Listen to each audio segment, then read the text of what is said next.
Alors nous sommes aujourd'hui donc mardi, on est le 19 Adar Bet 19, donc on est arrivé Kouf Yud Tet, mais il nous restait encore les 7 dernières lignes de la page Kouf Yud Het Amud Bet, 7 dernières lignes. On a parlé hier donc ce qu'on appelle Yad et Shomer.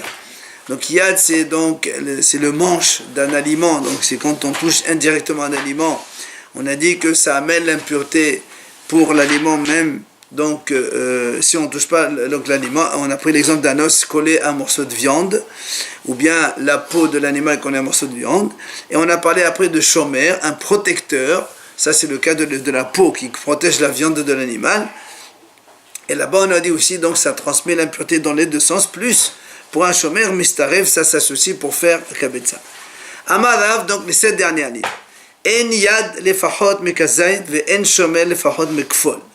Rav dit comme ça, quand on a dit que le yad, ce qu'on appelle donc le manche indirect, pour transmettre l'impureté, il faut qu'il y ait au minimum kazait viande. S'il y a moins que kazait viande collée à l'os, même si au total, à côté il y a d'autres morceaux et c'est ensemble ça fait betza, eh bien dans la mesure où donc collé à l'os il n'y a pas kazait, ça ne transmet pas l'impureté. La même chose pour le shomer, il n'y a pas moins que kefol. Kefol c'est donc le volume d'une fève. Rabbi Yohanan lui dit non. Même si on a un morceau d'os collé à moins de cassette viande, et à côté il y a de la viande ensemble, et de tout ça fait le volume d'un œuf, si on touche rien que l'os seulement, la toum'a touche l'os, ça peut donc transmettre l'impureté à tous, même s'il n'y a pas vraiment collé cassette viande à l'os.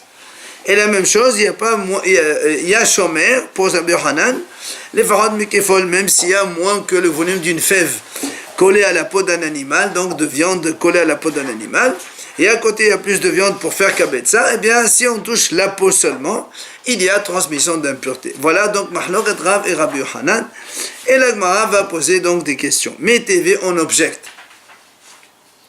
La Gemara ramène ici, il y a une braïta qui dit Shte Hatzamot va'alehen shte Hatzae Zetim v'echnis la shehem shneim le bait ve'abayt ma'hin alehen habayt tameh. Nous, on sait que un homme mort, quand il est dans une pièce, il y a ce qu'on appelle tomate ohel, donc toute la pièce fermée, elle est impure. Ce qu'il y a là-bas, tous les éléments qu'il y a là-bas, ils sont impurs. Si maintenant il n'y a que de l'os d'un homme mort, il n'y a pas d'impureté dans la tente. Si on touche un os mort, on est impur, ou si on le porte, mais il n'y a pas de tomate ohel quand il n'y a que des os. Il faut qu'il y ait de la viande, de cadavre d'un homme. Maintenant, il dit, si on a Shte Hatzamot, imaginons vous avez 2 os d'un cadavre d'un homme. Et sur chaque os, il y a moitié de volume de viande. Moitié volume d'une olive, pardon. Moitié volume d'une olive de viande dans chacun. Maintenant, on a ces 2 os, on les a entrés où ils étaient par l'autre extrémité où il n'y a pas de viande. Les deux, ils sont entrés dans la tente. En fait, dans la tente, on a 2 morceaux d'os, sans viande, mais tous les deux reliés à chaque os, demi-olive viande et demi-olive viande. Là-bas, la Braïta dit comme ça. La Braïta dit tamé. Ça veut dire on associe le demi-olive viande ici, ça fait comme si il y avait une olive entière, et avec le yad. Donc le yad, ça transmet l'impureté, donc du coup il y a tomate ohel. La viande, c'est à l'extérieur ou à l'intérieur? À l'extérieur. C'est à l'intérieur, pas de question. Maintenant, Yehuda ben Nikosa Omer Mishom Rabbi Yaakov, Yehuda il n'est pas d'accord. Il dit comment? Comment est-ce possible que 2 os comme ça, il associe pour faire kazait? Lui, il te dit, si y a un os avec volume d'une olive viande, et tu rentres en l'extrémité, je veux bien, puisqu'il y a transmission d'impureté pour un kazait viande, mais pas moins que kazait, c'est pas possible. Ça, c'est la Braïta. Maintenant, la Gemara a posé une question. Vérav. Alors, Rav, lui, rappelez-vous, il a dit, il n'y a pas yad moins que kazait. Rav, il a dit, il n'y a pas moins que kazait. Alors, il dit, Vérav, hay b'mayokemna. En quoi, comment il peut expliquer cette Braïta selon lui? Eh bien, si tu dis que la Braïta, elle parle de yad, parce que la Braïta, elle a parlé que d'os. Elle n'a pas parlé comment. Nous, on sait qu'il y a deux cas. Soit tu dis l'os collé à la viande. Dans ces cas-là, l'os, c'est yad de la viande. soit tu dis qu'un os dans lequel il y a de la moelle à l'intérieur, et dans ce cas-là, l'os c'est un protecteur de la moelle. C'est ou yad ou shomer. C'est pour ça que moi lui dit. Rav, comment il explique la braïta? Ibiyad, si il dit que la braïta elle parle de yad, alors il y a une question, kasher desha. Parce que dans le premier Tana, il a dit que quand on met 2 os avec demi-olive, la maison, la pièce, elle est tamée. Donc, il y a yad moins que kazaït, puisqu'il associe les deux. Or, selon Rav, il a dit, lui, il n'y a pas de yad moins que kazaït. Donc, la braïta, elle est contre lui, le premier Tana. Et Beshomer, si maintenant Rav dit, on parle de shomer, de protecteur, là aussi, Akasha, Sefa. Pourquoi? Dans la Sefa, qu'est-ce qu'il a dit? Yehuda ben Nechousa, il a dit impossible de faire associer les deux. Alors que, qu'est-ce qu'il a dit lui Rav pour le shomer? Il a dit en shomer pachot mekefol. Ça veut dire que s'il y a le volume d'une fève, il y a shomer. Or le haït c'est zaïd, c'est plus qu'une fève. Or selon Rav, normalement les deux os, ils doivent donc transmettre l'impureté. Or la braïta, selon Yehuda ben Nechousa, il a dit non, ça ne transmet pas. Il a dit comment on peut associer deux demi-olives? Ça ne marche pas. Donc il y a objection contre Rav. Alors vient l'Agmar dit non. Eba etem abeshomer, eba etem abiyad. Je peux te répondre que la braïta, elle peut parler aussi bien de shomer ou de yad, et il n'y a pas de question contre Rav. Comment? Première possibilité. Eba etem abiyad. Je peux te dire que la braïta, elle parle de yad, donc un os collé à un morceau de viande. Maintenant, Yehuda Amar, Yehuda ben Nechousa. Rav il a dit, comme Rabbi Yehuda ben Nechousa, comme quoi l'yad, moins que kazaït, ça ne marche pas. Comme la sefa. Maintenant, Eba etem abeshomer. Ou bien je peux te dire que la braïta elle parle de shomer. Yehuda Amar ke Tanakama. Et Rav il pense comme le Tanakama, comme quoi shomer, pachot mekazet, ça marche. C'est-à-dire ça transmet l'impureté.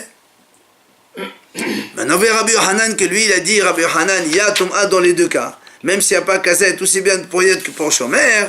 Il te dit, Rabbi Yohanan kula biyad. Il te dit, donc toute la braïta elle parle de yad. Yehuda Amar ke Tanakama. Comme le Tanakama il a dit cette année. Donc il y a transmission d'impureté, même moins que le volume d'une olive, et donc, c'est pour ça, il n'y a pas de question contre Rabbi Yohanan. Viens maintenant, elle amène encore une autre, donc, Mishnah, Tashma. Rabbi Yehuda dit comme ça, Cholit, sheyesh alea kezait basar. Cholit, c'est la tête de la hanche, la tête du fémur, dans la hanche de l'animal. Et là-bas, on sait que donc il y a de la moelle à l'intérieur, il y a aussi de la viande de l'extérieur. Alors il dit comme ça, s'il y a kezait basar, goredet kula letum'a. Donc ça entraîne tout l'os, c'est-à-dire si tu prends tout l'os et sur un bout d'os il y a kezait viande et la tum'a touche l'autre os, c'est comme si que tout l'os il a été donc devient impur, enfin la viande devient impure aussi. Ahirim omrim, Ahirim disent eux. Afilo en alea ela kefol goreret kula letoma. Ahirim ils disent même s'il n'y a de viande que le volume d'une fève seulement, eh bien c'est la même chose, ça va entraîner donc transmettre l'impureté à tout l'os comme on a dit. Alors là aussi l'Agmara essaie de comprendre. Comment Rav va expliquer cette Mishnah?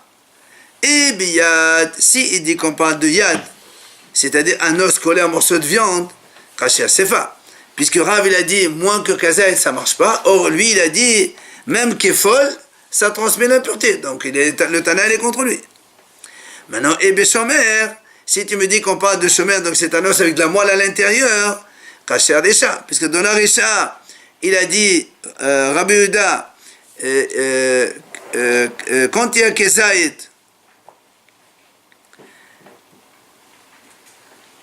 donc ça entraîne la Toum'a, et Rav il a dit lui, pour le shomer, même kefol, ça suffit.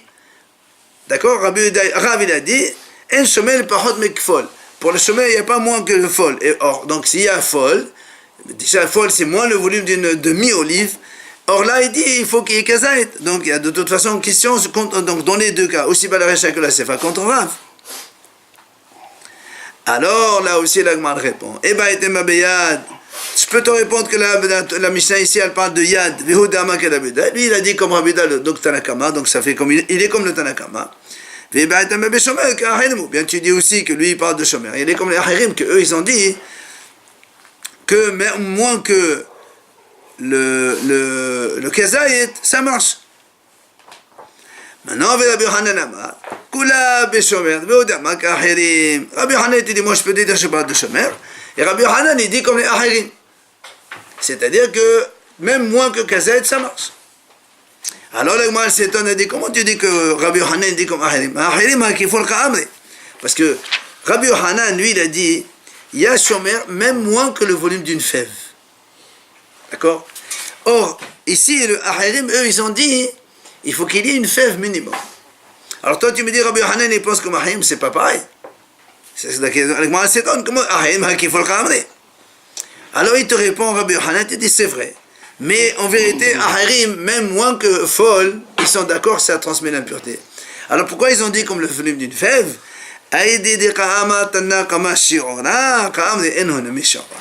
Parce que comme le premier Tana, il a parlé de Kazayit, eux, ils ont voulu mettre une sorte de mesure qu'on comprenne. C'est donc la fève. Mais en vérité, même moins d'une fève aussi, ça marche. Et Rabbi Yochanan, il est comme Ahirim. Amar Rabba. Il vient Rabba et dit en vérité, Daïkanami, la preuve de Shomer Askenan, qu'on parle ici que de Shomer. Parce que de Katani Kolit, Shmamina. Parce qu'en vérité, quand on parle de Kolit, c'est la tête donc du fémur. En vérité, c'est là-bas où il y a la moelle à l'intérieur. Dans la tête en général, c'est les os qui contiennent la moelle. Et donc là, c'est un protecteur, c'est pas un yad. Donc c'est pour ça que lui dit, c'est la preuve que c'est bien ça la réponse. Comme il a dit Rabbi Yochanan, on parle bien de Shomer. Itmar, d'ailleurs, l'Agma al-Khamen ici, Rabbi Hanina Amar Zehu Shi'u, Rabbi Yochanan Amar En Ze Shi'u. Donc justement, à propos de la vie de Ahirim, quand ils ont dit c'est le volume d'une fève, Rabbi Hanina dit, quand ils ont dit volume d'une fève, c'est vraiment Shi'ur d'une fève, pas moins. Mais pas comme il a dit Rabbi Yochanan. Mais Rabbi Yochanan lui dit non, c'est pas vrai, En Ze Shi'u. Eux, ils ont dit Shi'ur parce que le premier, il a parlé de Shi'ur. Ils ont voulu mettre un Shi'ur, mais en vérité, même moins que ça aussi, c'est pareil. C'est pour ça que Rabbi Yochanan, il a dit, moi je suis comme Ahirim. Alors là, moi, a dit Enze Shiro. Comment tu dis que c'est pas un Shiro? Pourtant, il a bien dit comme le volume d'une fève. Donc, il a bien donné une mesure. Comme on l'a dit tout à l'heure, il a dit, puisque le Tanakama, il a parlé d'un Shiro de Kazayit, alors il a donné une mesure précise. Eux aussi, ils voulaient donner une mesure précise, mais en vérité, pour eux, même moins que ça marche aussi. Tashima, le Gmal ramène encore une Mishnah d'Orksin. Rabbi Elazar ben Azariah metaher b'shel fol metamim b'shel ketnit, mepene sheloseh b'mishmishan. Il dit là-bas, vous savez, les fèves, quand elles sont vertes, elles sont donc dans le gros là. Hein? La gousse. Voilà, il y a la gousse des fèves, dans laquelle il y a les fèves vertes. Il y a les gousses des petits pois. D'accord? Après ça, on les voit ça. Alors là-bas, il dit comme ça. Rabbi Elazar ben Azariah metaher b'shel fol. Il dit, Rabbi Elazar ben Azariah, quand on touche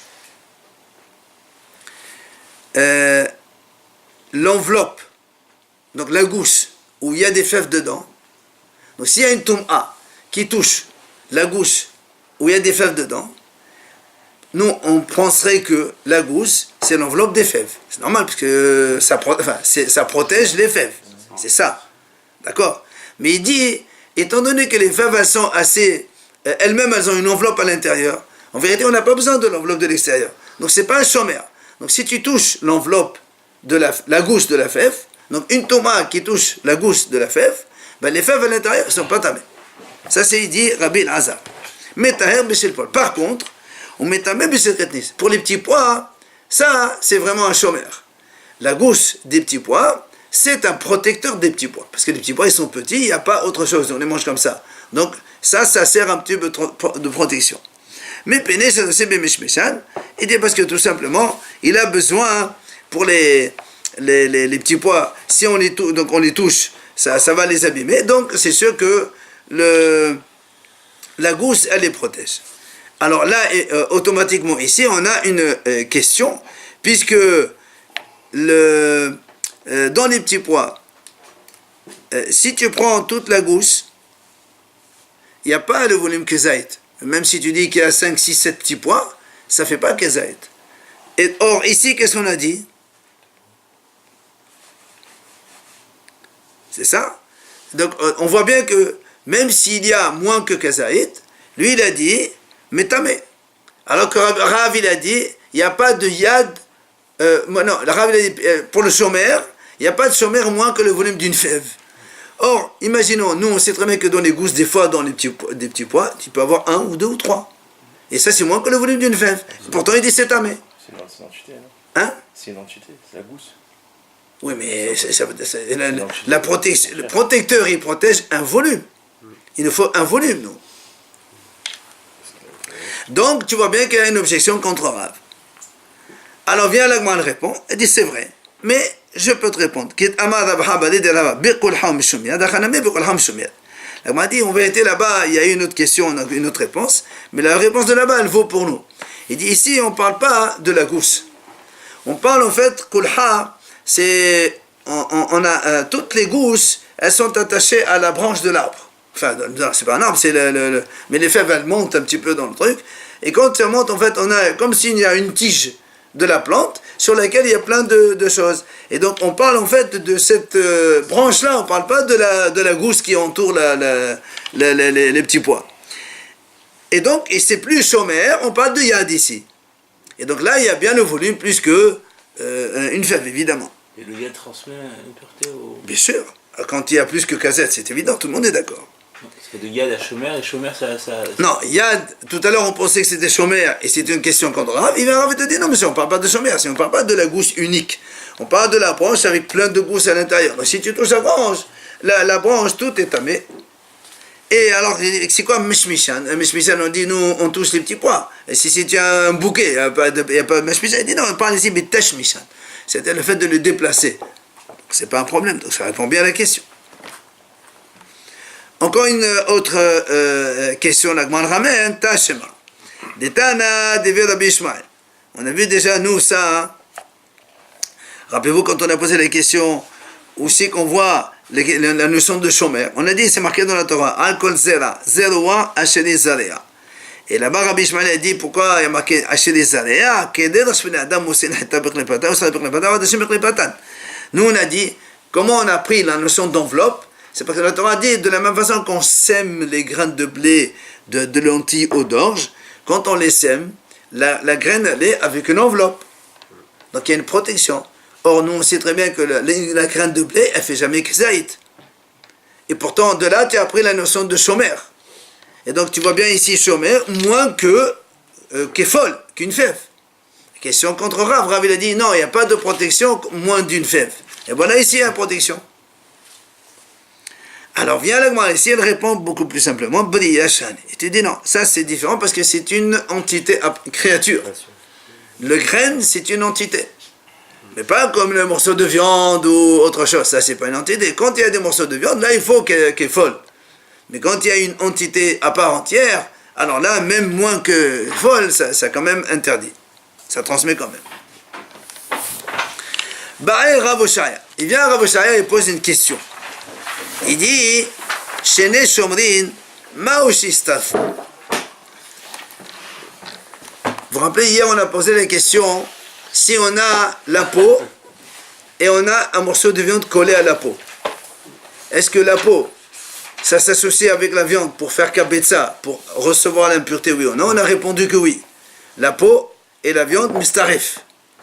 C'est-à-dire, si on a la moitié volume de peau et la moitié volume de viande, ensemble, ça fait, une olive, ça fait kabetza, et donc ça prend l'impureté. Si on touche la peau, quelque chose d'impur, il touche la peau, tout est impur.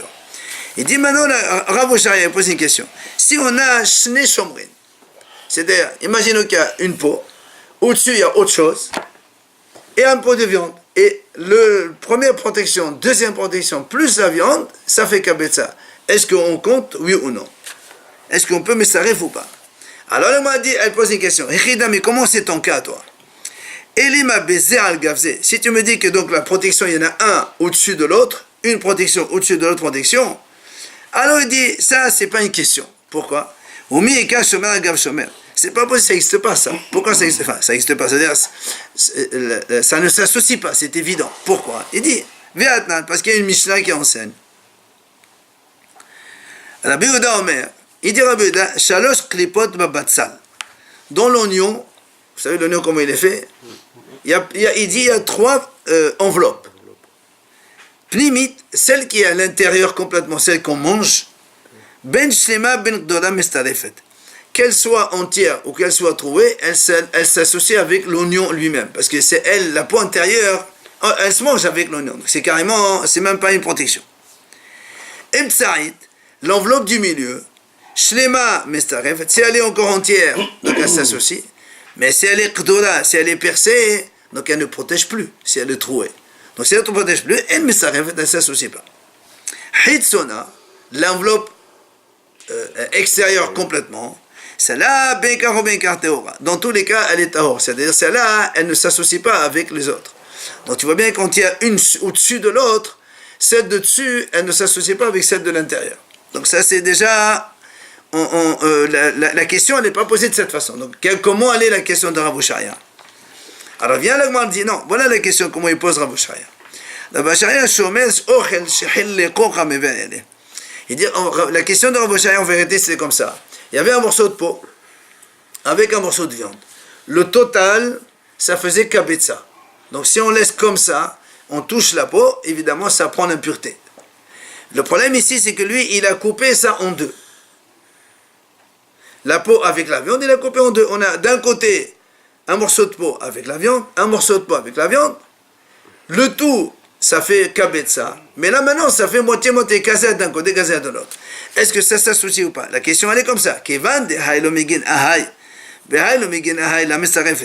Puisque la peau de ce côté-là, elle ne protège pas la viande de l'autre côté, puisqu'ils sont coupés. Donc, et l'autre aussi, elle ne protège pas celui-là. Donc, il n'y a pas d'association possible. Ou bien tu vas me dire, ou bien que, ou dilma, ou bien tu me dis non, et alors, celui-là, la peau, elle protège la viande qui est en bas de elle, et l'autre morceau de peau, ça protège la viande qui est en bas, et donc tous les deux, ça va s'associer pour faire kabetza. Alors, oui ou non, c'est ça la question. Alors, l'Agmara essaie de répondre. Tashema. Rabbi Elazar ben Azariah, on a vu tout à l'heure dans la Mishnah, on a parlé de Metahed Beshel Pol, Umtamme Beshel Kotnit. On a dit tout à l'heure, rappelez-vous, que la gousse de la fève des fèves, Rabbi Elazar, il a dit que comme les fèves, ils sont assez solides tout seuls, donc la gousse elle-même, elle ne sert pas de protection. Mais par contre, Beshel Kotnit, oui, c'est une protection, et donc ça peut transmettre l'impureté dans les petits pois, on a dit comme ça. Or, la Gemara, elle dit, pour faire kabetza de petits pois, avec une seule gousse, c'est pas suffisant. Il n'y a jamais volume d'un œuf dans une gousse où tu as 4, 5, 6, 7 petits pois, c'est pas possible. Donc si on dit, selon Rabbi Elazar, qu'il y a impureté des gousses des petits pois, forcément que tu as 3 ou 4 gousses associées ensemble. Et donc ça répond à notre question. Que quand il y a 2 ou 3 associés, ça transmet l'impureté. D'accord? Amar Ravaha Balé de là-bas, il vient à Ravaha, il répond, il dit non, ça c'est pas une preuve, parce que là-bas, on a répondu tout à l'heure, toi tu as cru qu'on parlait de la gousse elle-même, mais en vérité on ne parle pas de la gousse, on parle de la branche qui soutient plusieurs gousses. Et donc on ne parle plus de shomer, on parle de yad. Donc c'est pas une réponse.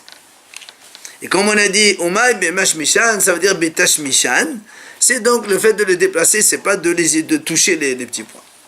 Donc la preuve, la réponse, elle a été repoussée. Tashma l'agma laissé encore une autre possibilité. Detana deve Rabbi Ishmael, comme on a vu tout à l'heure.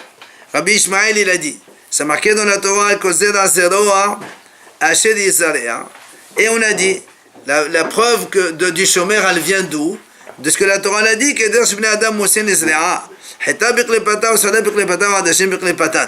on a dit donc, on a appris la notion d'enveloppe, donc protection, de ce que la Torah elle a parlé de quand on sème une graine.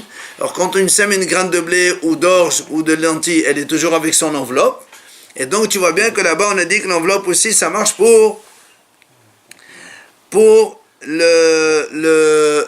donc transmettre l'impureté. Or là aussi, la Gemara a dit, tu sais très bien que dans une graine de blé, il n'y a jamais le volume d'un œuf, c'est pas possible.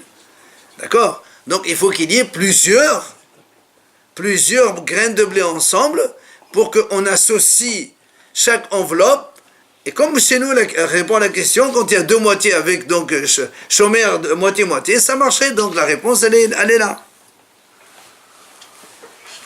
Alors la Gemara là aussi elle repousse, elle lui dit non. Là-bas on a répondu pour les gousses d'ail et les gousses de petits pois. On a dit si yad et donc ça c'est le bouquet qui tient tout. Là aussi je peux te dire qu'il s'agit en fait d'une tige de blé et on ne parle pas de yad ou mishom shomer. C'est-à-dire on parle ici en fait que quoi? Que c'est pas la graine de blé, c'est pas l'enveloppe de la graine, on parle pas de ça. On parle de la tige qui soutient tout, vous savez, l'épi de blé avec plein de petites des graines dedans. Alors il dit là-bas, on parle de ça, enfin shidra, la colonne, donc c'est la tige du blé, de l'épi, ou mishom shomer, c'est elle qui protège les graines en fait. Hein? Et donc le tout l'ensemble, ça ferait kabetza. Ouais, mais quand on plante pas ça. Oui, mais toi tu as dit comment on plante. Mais avant de planter, il faut bien que de les prendre de là-bas. Alors la Gemara lui dit, je comprends pas. Pourquoi? Bishama ilita sedichilita tita. Il lui dit, parce que toi tu me dis c'est la tige dans laquelle sont attachées toutes les graines de blé, n'est-ce pas? Tu me dis donc, et la tige, elle sert de protection pour toutes les graines. Il lui dit, comment tu dis ça sert de protection? Ilita, les graines qui sont au-dessus, effectivement, elles ont besoin de celles d'en bas. Parce que si celles d'en bas, elles tombent, elles aussi, elles vont tomber. Mais, mais celles d'en bas, elles n'ont pas besoin de celles d'en haut. Si celles d'en haut, elles tombent, celles d'en bas, elles restent encore attachées. D'accord? Comment tu me dis, c'est une seule tige qui soutient, qui protège toute la colonne? C'est pas possible. Alors, il est dit, Haddara. Il dit non, mais c'est dans une seule rangée. Parce que, je ne sais pas si vous voyez les pieds de blé, il y a plein autour, il y a des graines autour. Il y a 3 ou 4 dans chaque comme ça. Il dit donc dans une seule, effectivement, s'il y en a un en haut, en bas qui tombe, tout est détaché. Alors la Gemara continue à dire très bien, même si on dit ça, il dit est-ce qu'il y a kabetza? Si tu prends qu'un seul côté, même si tu prends 10 graines de blé, est-ce que ça fait le volume d'un œuf? Ça ne fait pas. Alors comment tu peux dire transmission d'impureté dans un volume qui est moins d'un œuf? Alors il lui répond. Il lui dit, tu sais quoi? C'était à l'époque de Shimon ben Sattah où les graines de blé, elles étaient grosses, très volumineuses. Alors il lui dit, parce qu'on disait que là-bas, les graines de blé, elles avaient le volume d'un rein d'un grand taureau. Le rein, c'est presque un œuf à lui tout seul. Alors, il m'a dit, maintenant que tu me parles de ça, c'est pas la peine d'en arriver là. Même quand la Torah l'a dit, on sème une graine, ben, la graine elle-même, elle fait le volume d'un œuf. Si tu parles de la graine de Shimon ben Sattah, ben, elle faisait elle-même donc un volume d'un œuf. Donc, il n'y a pas besoin d'aller chercher autre réponse. Alors la Gemara revient maintenant, Goufa, Shnei Asamot, V'alein, Shnei Asaizitim, Mechnes Hashem Shneim, le Bayt, Ve'abayt, Me'en Alehen, Abayt, Ami, Udab, Nechosa, Mem Shebekub, Ach, Shnei Asamot, B'sem Chazait. Ce qu'on a vu tout à l'heure. On a dit donc, si on prend deux morceaux d'os d'un cadavre d'un homme, on a dit que l'os, tout seul, sans viande, ça ne fait pas de Tumat Ohel. Il faut seulement quand on touche l'os du cadavre qu'on est tamé. Mais s'il y a un morceau de viande collé à l'os, dit donc dès le moment où il y a kazaït viande dans un os, même si l'os il rentre dans la pièce et la viande allait donc à l'extérieur, il y a quand même Tumat Ohel. Et nous on a dit tout à l'heure, c'est marqué que s'il y a 2 os qui sont à l'intérieur d'une pièce, et chaque os à l'extérieur, il y a Hetzizaït, demi-volume d'olive de viande, d'accord? On a 2 morceaux d'os d'un mort, d'un cadavre, et l'extrémité de l'os, ils sont dans la pièce. Là où il y a la viande, c'est à l'extérieur de la pièce. Et dans chaque os, il y a demi-volume d'olive de viande. Là-bas, on a vu tout à l'heure Mahloket. Ah, Tanakama, il a dit c'est tamé. Parce que les 2 moitiés d'olive s'associent pour faire kezaït, et donc c'est tamé. Yehuda ben Nekosa, il dit au nom de Rabbi Yaakov, impossible, comment tu peux associer deux demi-olives, c'est pas possible. Donc le un il dit tamé, l'autre il dit c'est pas tamé. Amar Rish Lakish, il vient Rish Lakish, il dit Lo shanu ella etzem de haviyad. Quand est-ce qu'on a dit qu'il y a cette mahloket entre Tanakama et Yehuda ben Yechousa? Seulement, donc quand c'est l'os, parce que l'os, effectivement, c'est yad, on attrape l'os, on attrape la viande avec. Ava nima la yad.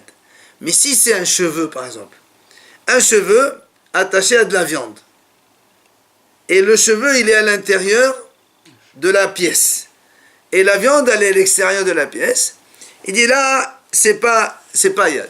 C'est-à-dire, il n'y a pas de transmission d'impureté, il n'y a pas de tomate là-dedans. Rabbi Yochanan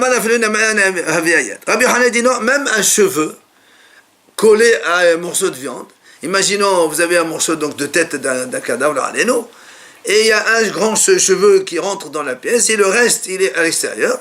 Rabbi Yochanan dit, c'est yad, s'il y a kazaït viande, de cadavre, alors il y a tum'a. Mahloket Rish Lakish Rabbi Yochanan. Alors, était Rabbi Yochanan Rish. Il vient Rabbi Yochanan, il objecte contre Rish Lakish. Il lui dit, c'est marqué dans la Mishnah, on verra plus loin. Mishnah, voilà, c'est une Mishnah plus loin, on verra. Or, Shiesh Alav Kezet Basa, Hanoria Bessiv. On a un morceau de peau d'un animal cadavre. Un animal cette fois-ci. Il y a un morceau de peau. Et il y a Kezet Basar.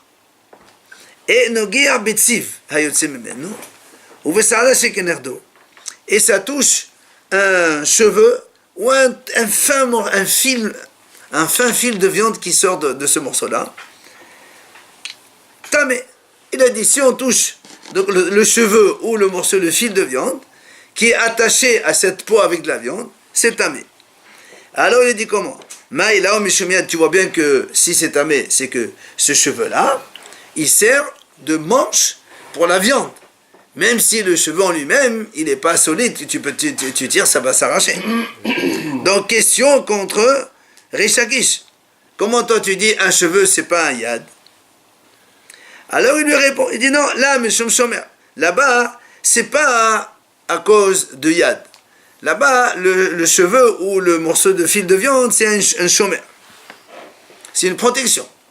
Alors il dit comment? Comment tu dis que il y a shomer sur shomer? Tu as la viande, la peau et un cheveu. Un cheveu et la peau, ça fait deux shomer. Nous on a dit tout à l'heure qu'un shomer sans l'autre, ça ne marche pas. Alors il lui dit non.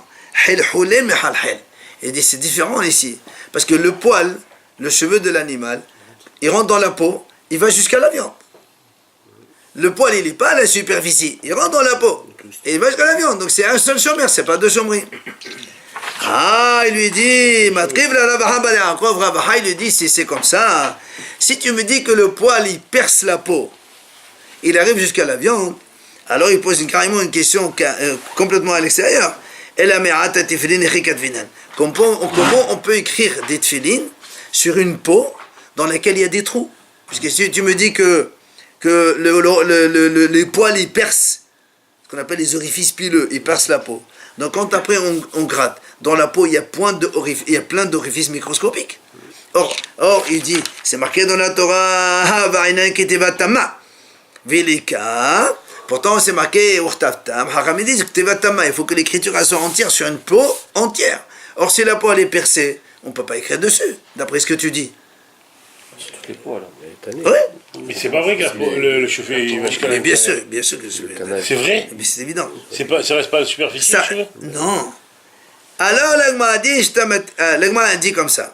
Donc il répond à cette question. Comment on fait pour les tefilines? Alors si vraiment l'orifice il traverse la peau, le poil il traverse la peau.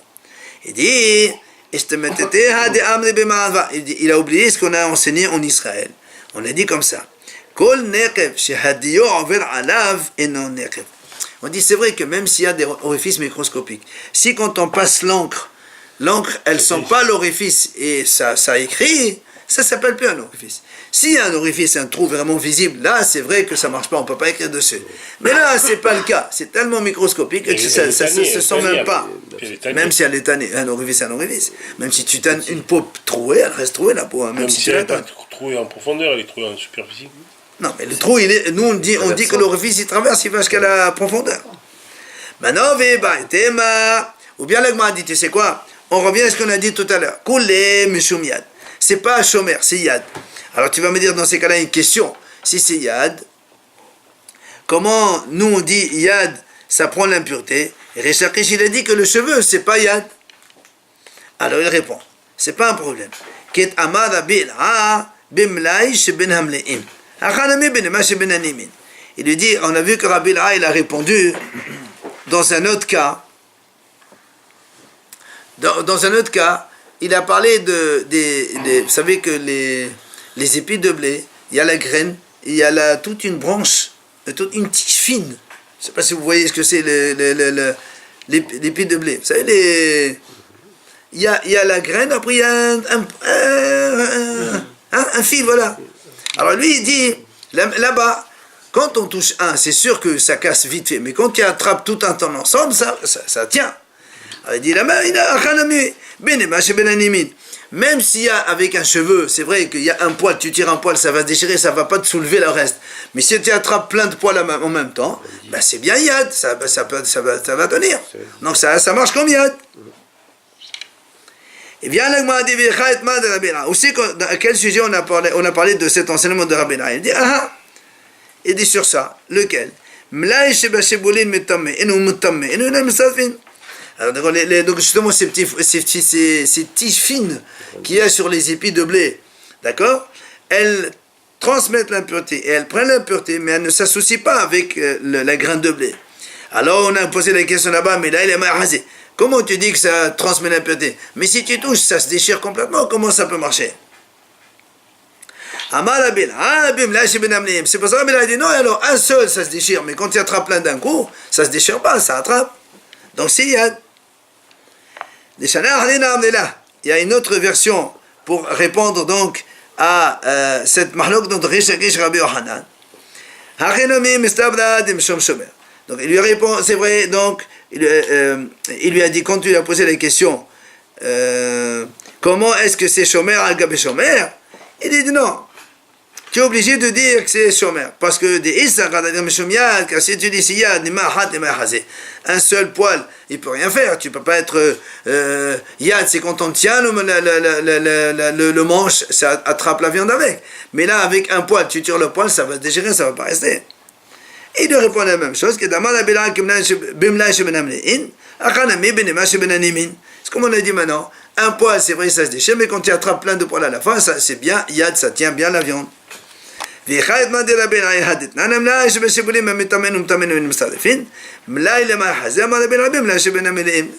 ce qu'on a dit nous quand on a l'épi de blé.